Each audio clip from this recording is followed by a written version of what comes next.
ายดีตอนสวยจากบ้านไอเท่จำมาซักเนาะทุกคนถือว่างามหลายกบมาสุดก่อนนี่ยังไม่ได้เป็นอีกทีเนาะอันนี้เรายกขึ้นละอันนี้บ้านสวนเนาะนี่กบมุมบินโดนให้ทุกคนเบิ่งกันถือว่างามเป็นเฮือนอยู่นี่แคมทางก็จะเหลียวไปเห็นน้ำคลองเห็นภูเขาแล้วทั้งข้างก็จะเป็นทงนาอีกอย่างเบิดทั้งหลังเป็นทงนามีหนองมีอย่างคักเลยแต่ว่าบ้านเราค่ะเป็นตาอยู่ด้วยเนาะคักเลยแต่ใกล้ๆวัดภูไปวัดภูกับประมาณ8 กิโลเมตรทุกคนบ่ไกลวันนี้มีงานบุญบังไฟเนาะเรากำลังจะไปบุญบังไฟแต่บ่จักว่าเขาจุดแล้วหรือบ่วันนี้3:38เยี่ยมไปได้เนี่ยเอาพัดลมไปอีกวะไอ้เอาไปบอกไปวะเอาไปเลยเพื่อนไปโดนไปบินอีกเนาะไปกับแบงค์กับเจมพวกเขานอนนี่เด้เมื่อคืนนี่นอนนี่นอนยามไปเทวันนี้ก็เลาะบุญบังไฟก่อนทุกคนจะคิดเป็นยังไงเนาะคือว่ามิดปกติซ้ำนี่ต้องเขาต้องจุดพูดปาดหรือว่าเขาเฮ็ดตอนเช้าก็บอกฮู้คือกันทุกคนไปถามแม่เทแล้วว่าตอนเช้าส่วนไหนเขาจะไปจุดหรือว่าเลิกแล้วบ่จักไปเบิ่งกันเนาะทุกคนวันนี้เขาขี่ซาเล้งไปนะทุกคนนี่ไป4 คนจะไปหัวจอกว่าไก่ที่เนาะประมาณ1 กิโลจากบ้านในเพเชียที่เจมว่าตัวอายนี่เป็นผู้บ่าวซาเล้งไปโดนไปก้อนได้ดิลืมใส่อ่ะเลยลืมเอาเป็นขาบายโอ้ยเก็บโนมทำเนาะแล้วก็ให้ครับวันนี้อันนี้เสียแต่บนนงริ้วนะมือนี่นะเคยมือนี่ฟังนี้จะเป็นน้ำขอมเราทุกคนเป็นกำลังไปแล้วก็มีรีสอร์ทมีคาเฟ่ได้เบื้องน้ำฟังนี้จะเป็นภูเขาทงนางามเลยใกล้น้ำคลองเลยเมื่อเช้านี่หันล้มบักไอ้แหงเมื่อเช้านี่ฝนตกเนี่ยแต่ว่าอากาศโคตรดีขนาด3 โมงยังร้อนเลยทางไปวัดภูไปฟังปิดอันนี้ทางกลับปากเสแต่ว่าสวนเนาะเรียบร้อยทุกคนบุญบังไฟวันนี้เพิ่งบังไฟแล้วบุญบังไฟไม่ได้เขาเก็บโตแล้วเลิกแล้ววะเอาเลิกแล้วบุญบังไฟเรียบร้อยยับเป๋าเอาไอ้ไข่ใช่ป่ะบังไฟน้อยนี่ยืดแถวนี่แหละมีอยู่ดอกแล้วก็ซื้อบังไฟน้อยผมเป็นอย่างเนาะพลาดบุญบังไฟกันยังเหลือบังคอยเดี๋ยวเขาเจ้าจนเมาแล้วโอ้เขาเฮ็ดแต่เศร้าเติมน้ำมันก่อนเจมเติมน้ำมันก่อนดีนะเบิ่งเลยนะไปเลยเบิ่งรถนะซาเล้งเขาไปยืมมาเนาะแล้วว่าปฏิปิ่นโดนเบิ่งได้เบิ่งบุญบังไฟเอาเบิ่งเก็บบรรยากาศหลังบุญบังไฟเนาะวันนี้ขี่รถเลาะ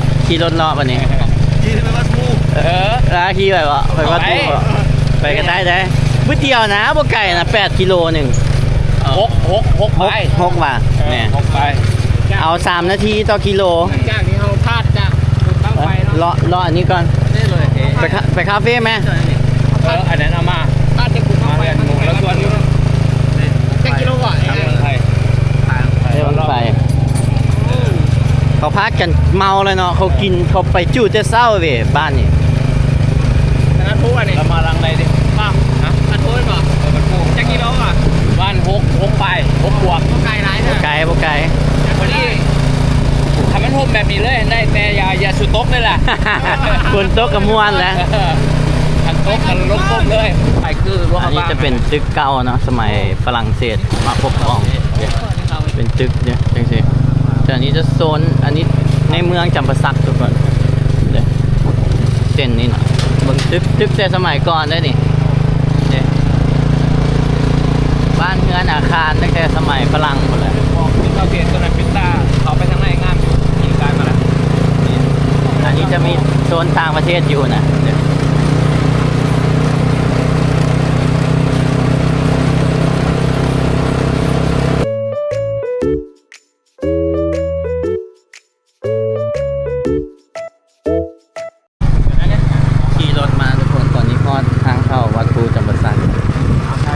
ดกโลกวัดภูจำปาสัก World Heritage Site อยู่ถึงวัดภูโอ้ยเดี๋ยวโฮงนางสีดา2 กิโลเมตรเดี๋ยวพาไป เอาไปโฮงนางสีดาก่อนถึงไปวัดภูไปเอาที่ไปโฮงนางสีดาก่อนเอาทุกคนนี่วัดภูอยู่ฝั่งนี้เลยอันนี้ผู้ใดขึ้นวัดภูก็จะเห็นภูตัวนี้ไต่ขึ้นไปเห็นทางแต่2 กิโลเนาะขี่ออกไปพวกก็บ่เคยไปจักเทื่อเลยคัด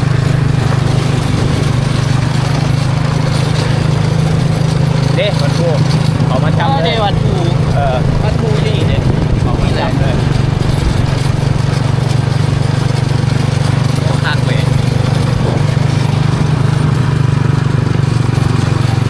แต่ว่าคันเขามาเขาให้ย่างสมุนได้มันก็เพื่อสิมาฮอดวัดภูนี่ แม้นเขาจะย่างใครตัวอันนั้นเด้เป็นท่านนะฮะ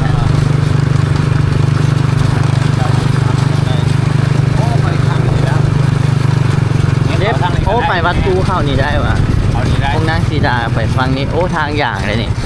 ว่า ห้องวางแสดงเขาทรงฟรี ย่างผ่าน โอ้เชียทางดีว่ะเซอร์ไพรส์เลยนี่ ก็สวยเนาะ เล่นใหม่หมดเลย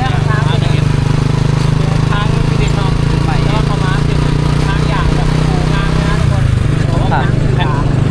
เขาขี่ผ่านในวัดปูมันก็ทางแบบนี้เบิดเดี๋ยวเข้ามาทางหลังนะ เข้ามาทางหลังมันก็เลย โองนาง เด่นโฮงนางสีดามีภาษาเป็นอย่างมันเป็นอย่างโฮงนางสีดา บอลครั้งเป็นนะ บอนขังนางสีดาได้ไปอ่านพุ่นมันมีประวัติอยู่พุ่น วันนั้นเป็นครั้งที่เชื่อมาแล้วก็ โอ้บ่เคยมาด้วยนี่ เคยแม่บ่เคยจะเชื่อ บ่เคยเอาไปอ่านนั่นแล้วกันเนาะ ไปอ่านประวัติก่อน ถ้าอยากได้ดอกบัว โอ้มีอันนั้นซาบัวอยู่นี่มีหนองแล้วก็มันเป็นฟิลแบบอันนั้นเลยเว้ยวัดภูเลยเว้ย มีบอลอ่านก็ดีน่าจะเป็นแฟนพัน บ่ อ่าน โอ้มีมงอ่านอยู่ในป่ะ แมนเข้าไปใน โอ้จะมีประวัติทุกคนโฮงนางสีดาแมนวัตถุฮินดูสมัยอาณาจักรขอมตั้งอยู่วัดภูพื้นที่บูฮาน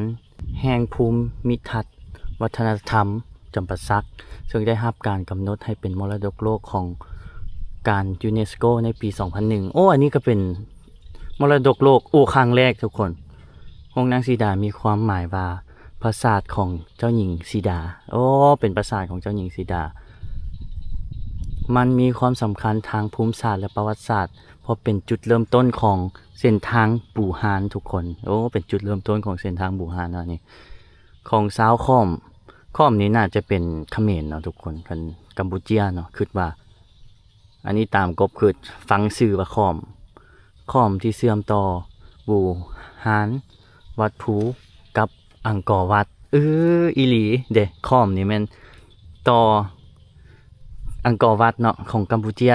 อันนี้แม่นต่อกับวัดภูคาดคะเนว่าวัดแห่งนี้ได้ถูกสร้างขึ้นในช่วงศตวรรษที่11-12ในแต่ปี 2003 หา 2025ทบวงมรดกโลกแห่งชาติเกาหลีองค์การมรดกโลกเกาหลีกระทรวงวัฒนธรรมและการท่องเที่ยวของสปป.ลาวได้ร่วมมือกันในโครงการอนุรักษ์ฟื้นฟูบูรณะโฮงนางสีดาซึ่งได้ถูกปล่อยปะให้อยู่ในสภาพเพพังมาดนโอ้เด้จะเป็นเลยสิโฮงนางสีดาบูรณะใหม่ทุกคนอันนี้ก่อนบูรณะโอ้จะล่มหมดเนาะอันนี้บูรณะใหม่อันนี้มันเฮาอยู่นี่ทางเข้าจะเป็นหนองน้ำอยู่นี่บอนแอเรียแล้วก็โฮงนางสีดาอยู่นี่นี่เขตขนส่งแลนดิ้งเขตขนส่งโอ้เด้ประวัติอยู่นี่เด้เป็นปราสาทของเจ้าหญิงสีดาเนาะโอ้งามได้หัน เป็นรถยางเต็มอยู่นี่ บอกห้องนางสีดาได้มีหนองเนาะมีหนองเบิ่งจ้ะตัวเขียดเต็มเลยทั้งถึงก็จะเป็นภูนะทุกคนตัวอย่างมือซีเองเป็นภู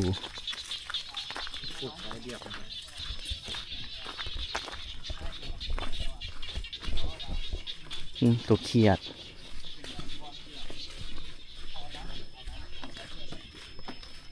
เดี๋ยวโอ้อันนี้ก็มีอันทางย่างได้นี่เนาะฟีลแบบวัดภูเลยมันสิบินโดนให้เบิ่งทุกคน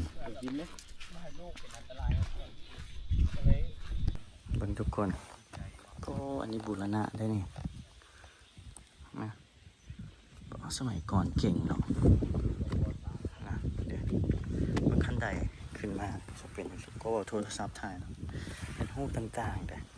แล้วเพิ่นก็จะเฮ็ดมีขาแบบนั้น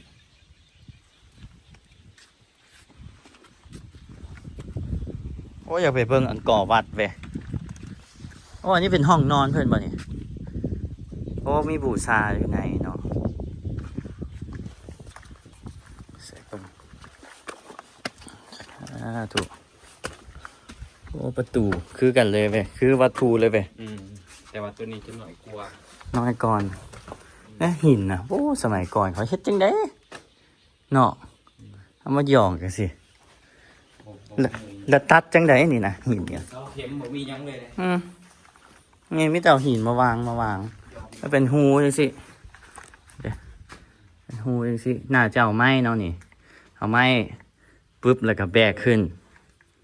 เอาขึ้นว่าเด้ แม่นล่ะเพื่อง่ายการจัดเรียบ ไอ้มาจากเชือกแหละมีประตูอยู่นี่มันประตูมันเหลี่ยมแต่ละเหลี่ยมเขาลวดลายขัดเด็ดเข้าไปเบิ่งอยู่ยุโรปมาแหละมาเห็นอยู่ลาวเลยมันก็ว้าวนะแต่ว่าตั้งแล้วเขาเป็น ห้ามจับห้ามเขียนอันนี้เขาจะบูรณะไหมนี่เก็บมาตัดต่อแหละ โอ้ยขี้หินต่อกันเนาะ เบื้องนี้ก็เป็นแบบนี้เว้ยเบื้องนี้ก็เป็นคือกัน3ภาพ เดี๋ยวอันนี้มีหินก้อนใหม่บูรณะแต่เพิ่นก็เก่งได้เนาะอันนี้มันเกาหลีมาช่วยเด้เป็นบูรณะโอ้ลวดลายงามอีหลีนะถ้าเป็นสไตล์อิตาลีก็จะเป็นแนวนึงโรมันนะเอาไปเบิ่งมาเลยเด้โรมันอันนั้นเป็นหินอ่อนเขาก็ลวดลายอย่างครับโอ้มีปงเยี่ยมแล้วก็ประตู2ฝั่งที่ทุกคนจะมีขั้นใดขึ้นมางามใดมีบัว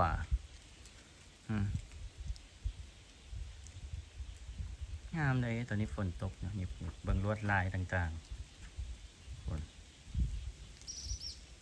แกะสลักอยู่บัวอยู่เบอร์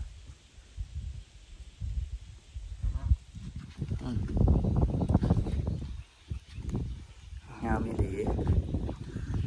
มันเป็นผักแบบฟิวแบบเอาขี้หินมาเกาะขึ้นเนาะตึบประตูกะตัดเหลี่ยมเห็นป่ะสังเกตเบิ่งเห็นตัดเหลี่ยมเป็นไงสิตึบแล้วก็เอาท่อนเทิงมาหย่องก่อนท่อนนี้ก่อนหย่องก่อนก็ท่อนเทิงโอ้สลาดเก่งจ้ะเก่งกันย่างเรียบไปได้เลยเนาะย่างเรียบมาได้เลยยูหันฟิลแบบอันให้บอกทุกคนเป็นแบบเป็นห้านขึ้นอะฟิลแบบ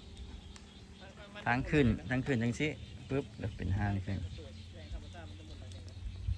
บรรยากาศดีวัดภูอยู่ฟังพี่ฟังไปกบจับมือซีสิเนี่ยไปฟังพี่ฮะ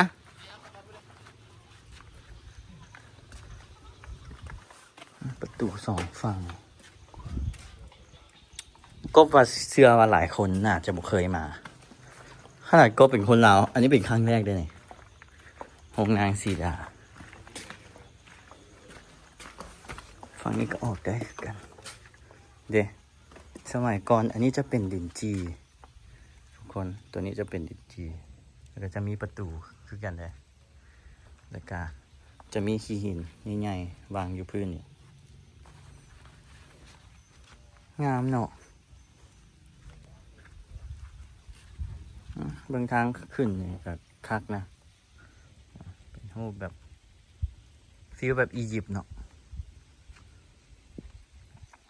โหเป็นหน้าสัตว์บ่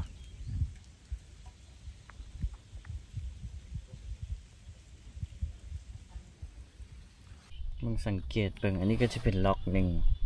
เอามาวางล็อกนี้ปุ๊บอันนี้ล็อกนี้เอาตัวล็อกเทิงนี่มาใส่ให้ได้ตัดเป็นอย่างสิเนาะเก่งไหนเด้อันนี้ก็ล็อกหนึ่งปุ๊บนี่หัวนี่ก็เป็นล็อกหนึ่งเอามาตั้งแบบเป็นจิ๊กซอว์มาประกอบเลยนะเป็นจิ๊กซอว์มาประกอบนี่อันนี้ยาวอันหนึ่งอันนี้ปุ๊บมาเลยสิตึกแล้วพื้นนี่คือกันเลยพื้นนี่ก็ตรงเป๊ะเลยได้นี่ตึ๊บอันนี้ยาวอันนี้ล็อกสี่เหลี่ยมตึ๊บอันนี้ยาวอันนี้ฟิวแบบคานบ่เบิ้งให้มันงามเลยได้หนึ่งคานสื่อนี่แล้วก็ปอก4 1 2 3 4แล้วก็ล็อกนี้เก่งเลยนี่อันนี้ก็ปุ๊บนี่พูนธรรมดาเลยทุกคนสังเกตเบิ่งดีเทลอยู่ลุมก็จะเป็นห้าอย่างนี้ครบบินโดนแล้วนะทุกคนแต่กะชี้ยางเอามุมลุ่มให้ทุกคนเบิ่งขันใดมีจะขัน1 2 3 4 5 6 7 8 9 10 11 12 13ขันจนฮอดปงเยี่ยมเป็นล็อกไปอันนี้บูรณะใหม่เนาะอันนี้เพิ่นกะมันลวดลายทุกคนว้าวอีหลีเลยแบบคือโกว้าวแหละโรมันเท่ากับว้าวในคนสมัยก่อนในยุคโรมันเขาก็เก่งแบบหนึ่งอันนี้ก็เก่งโอ้ปงเยี่ยมนี่ปิดเนาะแบงถ่ายหูมุมนี้งามก่อนเนาะเนี่ยอันนี้บูรณะขึ้นไหมเป็นจิ๊กซอว์ตึก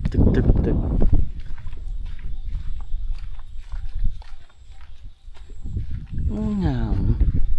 นี่นะเบิ่งไหมอันนี้เป็นทอนเลยแต่ว่ามันคืออยู่ป่ะเป็นแค่นี้โอ้เอาขี้หินใหญ่ๆมาให้เป็นแขนแล้วก็โตต่อแบบบาลานซ์กันเดี๋ยวล็อกอันนี้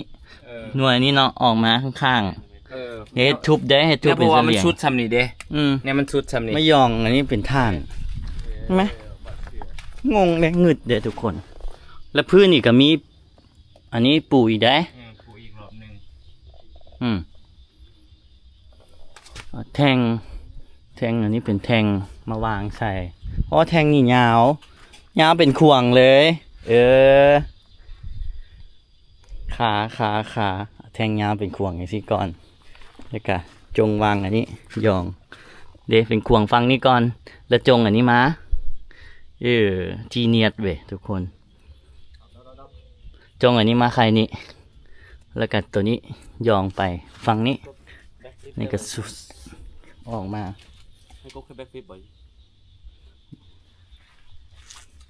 ไม่ทำครับ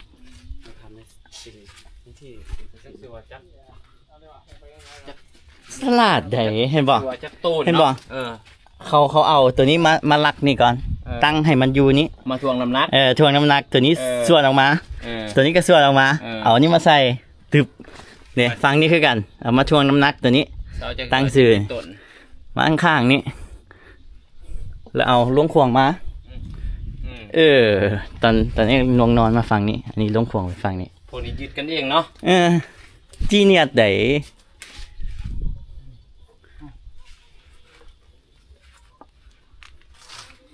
นะคนเฮ็ดแบบคือเป็นจิ๊กซอว์เนาะเขาเอาอย่างปาดแบบนี้สมัยก่อนเนาะเขาอย่างจัดหินมาปั่นแก๊สลักมาแล้วก็คือต้องเอามาใส่แบบนี้แหละมันบ่มีเครื่องมือปาดเครื่องมือตัดเนาะมึงไหมเอาเลยเหรอนั่นนี่ซ้ำนี่โซสิแปลงแล้วได้นี่อันนึงนี่นะเบิดมือนี่เขาสิได้บ่อันนึงเอาสิปาดเป็นจิ๊กซอว์แล้วมาวางตัวเบิ้งหั่นน่ะตามเขาบอกหั่นสมัยตะกี้หินนี่มันเป็นหินนอนคล้ายๆคือคันเทียบคู่มือกับดินน้ำมันดินปั่นนะเอามาปั้นเป็นโครงจากแมนมันแข็งแหละมันแข็งโตแล้วก็แบบนี้เลยเอามาปั้นแบบเป็นฟิลแบบดินบล็อกเนาะแล้วเข้ากับใส่บล็อกมัน มันเป็นหินอ่อนแหละบัดนี้มันแข็งโตเลยหอมแล้ววันนี้ ไป5 โมงเลยเด้ ไปวัดพูดต่อ ไปวัดภูไปนี่ทุกคนโอ้ขับเวว้าวเด้ตัวนี้ยังว้าวอยู่เลยนี่ คนเดียวบัดหนึ่ง อันนี้ยังว้าวอยู่ เฮ้ยเฟ้ยได้ที่เขาอันนั้นเนาะ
นี่ทุกคนวันนี้เขาเข้ามาวัดภูเนาะจนสิมืดเลยได้นี่งามกลมกับเลยมาโจนโดนวัดภูนี่จะเป็นมรดกโลกนะทุกคน อันนี้แห่งอลังการก้อนโตที่เขาไปมาของนางสีดา เรียบร้อยไอ้กบ ดีแต่บ่ฮัก เชี่ย เกมบอล โอ้ บิ บิ น น ได้อยู่ ย่อมมีบาดแผล บินต่ำนี่เลยเว้ย ได้อยู่ บอลได้ตามพี่มันขึ้นตัดอันนี้วิทย์ยังน้อยหนึ่งนะ ไม่น่ะ สิออกวิทย์หันน้อยหนึ่งเลยคืนนั้นนะ บอลรุดบอลรุดบอลรุด ว่าเป็นยังวะเอาดี มาสิเบรกแล้วเมื่อกี้บอลนี่เข้า เชี่ย กายบอกไว้ อันนี้มันโหมดสปีดเด้โหมดสปีดนี่มันจะบอจับเซนเซอร์ กูจับเจ้ากระไซเลยเชี่ยว่าเป็นยังวะนี่ เดี๋ยวจัง เอ เลย อ แล้ว เป็นอย่างดอกกินบอลรุดเอาแน่ๆขอเคมออกก็ได้กินบอลรุดผมบอกแล้วนะต้องมีจักวัน เอาไทยวีได้จริงไหนปะนี่ ฮะ มาได้วิดีโอหน่อยไทยวีนะ มันมีทางออกอยู่ไปซีเรียสไงของนอกกาย พันป่ายซื่อ ท่านปลายบ้าน เขียน เอาเค็มได้อยู่ดอก สิ่งไหนพีเห็นเนาะมีไทยเป็นหลักฐานอะไรเค็มได้บอกคันไทยเป็นหลักฐานอะไรว่าจะบินต่ำเองนี่ ๆเพราะว่าน่าจะมีหับประกัน อ่าเชี่ยดังปุเลยเว้ย ก่อน เห็นมันตัดเช่ๆเบอร์หนึ่งยังนิดเดียวนะชีวิตเลย ก่อนสิ นะ เก่งเด้ก่อนสิเก่งมันก็ต้องแบบนักรบ ไกล ย่อมมี หมดเลย บาดแผล ไกลคน มันต้องมีบาด ไทย แผล ไปไทยคงให้เกมยูโนกันเนาะ อันนี้เขาเจ้าจะบูรณาได้ทุกคน อาจจะบูรณะเนาะ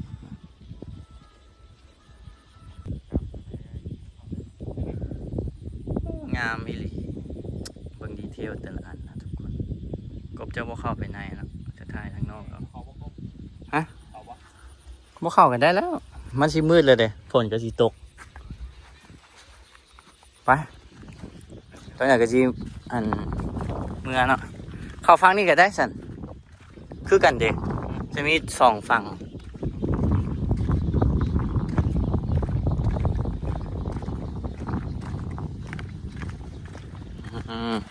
เอามีอินเดียนี่โครงการวางมือลาวอินเดีย 2009 2013 สำรวจ แต่2013 อันนี้แห้งไงอันนี้แห้งมาเฮ็ดจังไดอันนี้เนาะดีทอกดีเทลแกะสลักพุ่นแห้งโหด แต่ยินเป็นเบื่ออันในเวทดิ โอ้หินอันนี้มันอันนั้นได้นี่ มันคักกว่าอันนั้นได้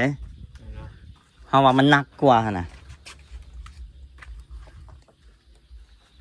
หกเว้ยก็หกกระบาดเลยมันแป้นรถมันอยากมันโยดเขาต่ำเนี่ย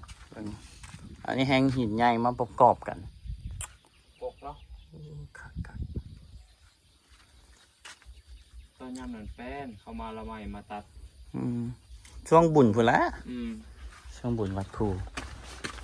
ขอฟังนี้ออกข้างหน้าโอ้ยลายลวดลาย โอ้โหเลยนะ อันนี้นี่นะเฮาเงึดน่ะ อืม นี่นะ งานแบบปันโฮกเสียนเนาะ ปันโฮงเสียนเฮ็ดจังไดอันนี้ ลูกติง รูปบักใหญ่นี่ แล้วคือกันนี่เลย เออ รูปพางคือกัน ลูกติง ก้อนหินบักใหญ่เบิ่งสังเกต อันนี้ประตู 1 2 3 4 5 6 7 7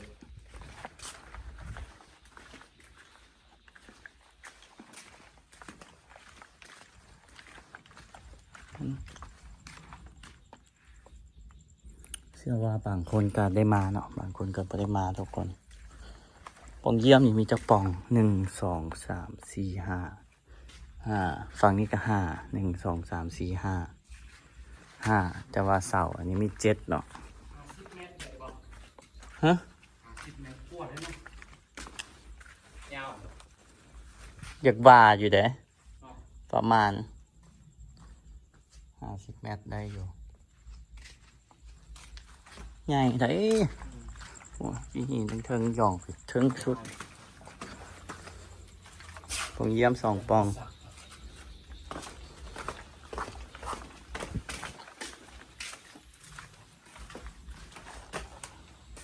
ต่อหน้ากันเลยไปวันนี้เขาจะก่อนตอนมีใส่ตอนมีใส่ควรกลับถ้าเซลจะซื้อทอเดอร์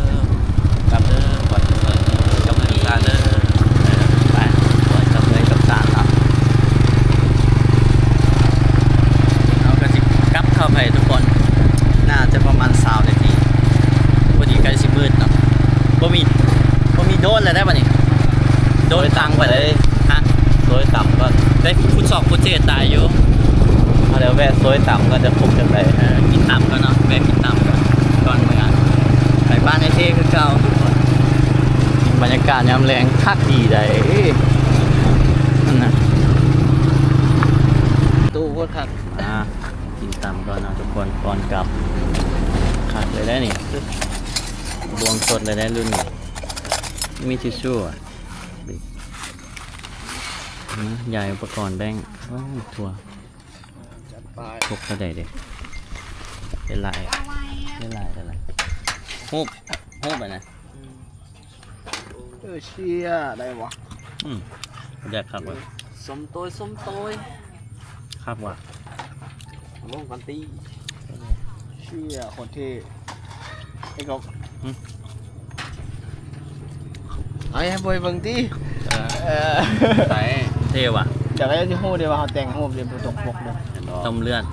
คนถ่ายโฮปมันแบบมีมุมโค้งในแนวแบบในตาโฮแล้วมันคนเท่ เอา พักเดี๋ยว เอา ได้เข้าใจ ต้มเลือดไหน เด็ดจัดเด็ดทำ อ๋อคนที่วะ โดนกบตกแล้วมันชิ้นส่วนมันออกอันหนึ่งทุกคนก็เลยต้องพากันมาเอาก่อนเนี่ยขี่รถได้มืดเลยได้ตอนนี้จะโมงละ7 โมง7 โมงตอนนี้นี่มาเจอด่านตุงหัวอีก6 โมง7 โมงยัง7 โมงได้เจ็ดทินป่าปอจะทินเต็มเลยพวกกูมาเป็นแกงได้ป่ะกูนอนตุงหัว อยู่บ้านชุ้งก็สุกแล้วนะ รถใหญ่ของมันเห็นยังไงวะ รถใหญ่กับปี๊บ มันสิบุกวดเขาบอกว่าสิบุดีดหัวเขาบอกว่า อ๋อตุงหัวเต็มเลย อ๋อจะใครได้จะของถ้าใครได้เป็นนายห้อยเนาะ ด้วยไอ้จับ กลับเข้าไปวัดกูทุกคน ไปซ่อมเครื่องเจ้าชี้เห็นหรือบอได้นี่ยางม้าตัวเครียดกัน ตัวปาดเจ็บติ๊ก เฮียอยู่มองโดนตกเนาะทุกคนตรุบ กัด3ขึ้น แต่อายุ ยนตกมาซะโดนตกอยู่นี่2 ก่อนี่เนาะ เห็นปะปุ๊บแม่ อยู่แถวนี้แหละกระเด็นแถวนี้ ตอนปุ๊นี่แล้ว ปูนี่วะปูนี่ ปุ๊นี่แล้ว ตก รัศมีมันบ่ไก่ดอกขี่ให้มันก็ออกมาละแวกนี่เอาซอกแค่นี้แหละสีเทา นี่ เเดี๋ยวโอ้ทีเจมเป็นคนหาเห็นปะใส่ลองมันซุปใส่ได้นี่เอาเจมลองเบิ่งมา เสียงให้ เป็นตา แม่น เงือออกมาหน่อยนึงเงือออกมาจะได้ อันนี้รถเนาะอยู่วัดโพตอน นี่บ่แม่นบ่ แมน เป๊ะเลย ขาหักทุกคน แปลงนี่ก็หลายร้อยอยู่ได้ ได้บ่ เขาละ เสียมาว่ะ ไป แต่ว่ามัน แต่เด้อ ตัดเลย แม่น งานงานแล้ว เด้อจะทักจะทวงเด้อจะทินจะทาน จับเนาะไป มาดีเด้อ ไปไอ้กบเจมแบงค์ เอาใส่ คนนะ เอาใส่จะทวงใส่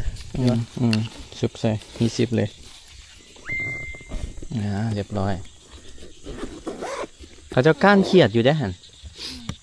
เนี่ยมีแสงไฟ ตอนนี้ก็7:08น่ะย่างมาเบิดหนึ่งนะครับจะช่วงเด้อ